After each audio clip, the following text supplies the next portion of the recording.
அனைவருக்கும் வணக்கம். இந்த பிரபஞ்சத்தில் எல்லாமே விதிகளுக்கு உட்பட்டு தான் இயங்குது.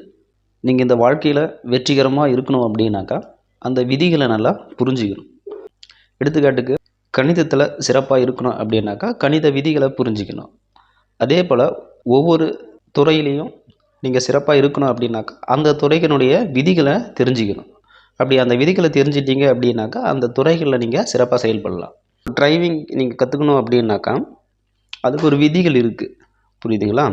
அந்த விதிகளை நீங்கள் ஒரு ஆசிரியர் மூலயமா கற்றுக்கலாம், இல்லைனா நீங்களாகவே கற்றுக்கலாம். அதே போல் ஒரு வெற்றிக்குனாக்கா விதிகள் இருக்குது. அந்த வெற்றிக்கான விதிகளில் முதல் விதி என்ன அப்படின்னாக்கா நீங்கள் அதிகாலையில் எழுந்திருக்கிறது தான் முதல் விதி.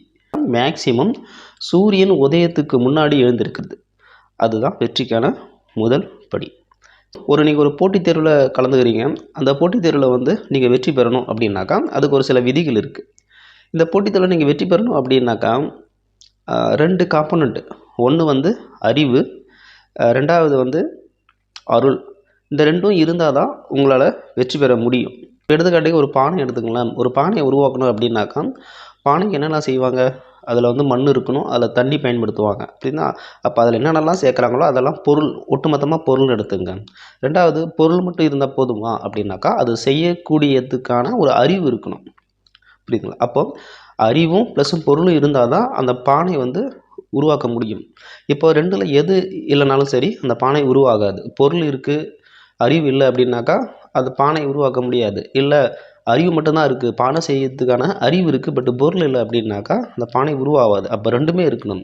அதே போல் ஒரு வேலைவாய்ப்பில் சக்ஸஸ் பண்ணணும் அப்படின்னாக்கா ஒன்று அறிவு இருக்கணும், அடுத்தது அங்கே பொருள்னு சொன்னால் இங்கே அப்படி என்னன்னாக்கா அருள்.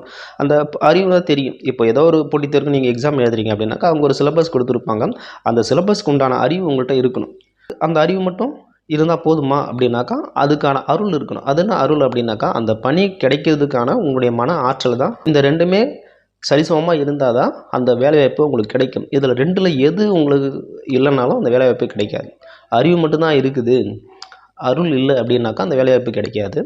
அல்லது அருள் இருக்குது பட் அறிவு இல்லை, அந்த வேலைவாய்ப்பு கிடைக்காது. அப்போ இந்த ரெண்டுமே ஈக்குவலாக இருக்கணும். அறிவும் இருக்கணும், அருளும் இருக்கணும். அப்படி இருந்தால் தான் அந்த வேலைவாய்ப்பு உங்களுக்கு கிடைக்கும். இப்போ அந்த அறிவு வளர்த்துக்கு தான் நம்ம என்ன செய்கிறோம்? நல்லா படிக்கிறோம், ஸ்கூலில் படிக்கிறோம், காலேஜில் படிக்கிறோம். அடுத்தது போட்டித் தேர்வில் எக்ஸாம் எழுதுறதுக்கு ஒரு சென்டரில் போயிட்டு படிக்கிறோம், இல்லை நோட்ஸ் வாங்கி படிக்கிறோம். இதெல்லாம் அறிவு வளர்த்துக்கான ஒரு வழி. அதே போல் அருளையும் வளர்க்கணும். அப்போ அருளை வளர்க்குறதுக்கு வழி இருக்கா அப்படின்னாக்கா இருக்குது. அதுக்கு ஒரே ஒரு வழி மட்டும்தான் இருக்குது. அறிவை வளர்க்குறதுக்கு பல்வேறு வழிகள் இருக்குது, ஆனால் அருளை வளர்க்குறதுக்கு ஒரே ஒரு வழி மட்டும்தான் இருக்குது. என்ன அப்படின்னாக்கா சும்மா இருக்கிறது. அப்படி சும்மா இருந்தாக்கா அருள் வளரும். என்ன சார் இப்படி சொல்கிறீங்க? நீங்கள் பாருங்கள், அறிவும் அருளும் ரெண்டும் ஆப்போசிட் சைடு.